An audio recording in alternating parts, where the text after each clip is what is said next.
हा भाई, धन्यवाद धन्यवाद. ओके, हा उद्या भेटू. Okay, bye bye. काय ऋषभ भावा, अरे आज वाढदिवस तुझा. हा, आम्हाला पोरांना खुश कर, जरा पार्टी बिर्टी दे. अरे नाही रे, आता गण्या पार्टी वगैरे परवडत.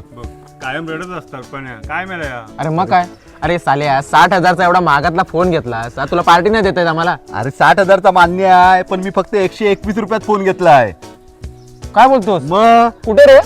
अरे मोरिया मोबाईल मध्ये. आठवडा बाजार रत्नागिरी येथील मोरिया मोबाईल मध्ये दिवाळी निमित्त ऑफरचा जणू मेळाच भरला आहे, ज्यामुळे खरेदीचा अनुभव अधिकच उत्साहवर्धक झाला आहे. तुम्हाला सर्व प्रमुख कंपन्यांचे अगदी नवनवीन मॉडेल्स आणि लोकप्रिय मोबाईल्स एकाच छताखाली मिळतील. जुना फोन देऊन नवीन फोन सुद्धा घेऊ शकता. EMI ची सर्व सुविधा उपलब्ध आहे. मी सुद्धा येथे 121 रुपये पर डे EMI वरती फोन खरेदी केला. ह्या शॉप मध्ये केवळ 1-2 नव्हे तर अनेक प्रकारच्या ऑफर्स आहेत, ज्यामुळे प्रत्येक ग्राहकाला आपल्या गरजेनुसार फायदा घेता येतो. 5G तंत्रज्ञान, AI फीचर असलेले फोन, AI आधारित कॅमेरा सिस्टीम असलेले फोन, मोबाईलची बॅटरी जलद चार्ज करण्यासाठी सुपरफास्ट चार्जिंग तंत्रज्ञान असलेले फोन, अशा सर्व प्रकारचे मॉडेल्स मोरिया मोबाईल मध्ये उपलब्ध आहे. यांची उत्कृष्ट सर्व्हिस आणि कर्मचाऱ्यांचा मनमिळावू स्वभाव यामुळे इथे मोबाईल खरेदी केल्याचा आनंद तर मिळतो, सोबत दैनंदिन जीवनातील उपयोगी वस्तू ऑफर्स मध्ये मिळाल्याने पैशाची बचत सुद्धा होते. जर तुम्ही उत्कृष्ट सेवा, भरघोस ऑफर्स आणि मोबाईल घेण्यासाठी विश्वासाची जागा शोधत असाल तर तुम्ही रत्नागिरीतील मोरिया मोबाईलला अवश्य भेट द्या. धन्यवाद.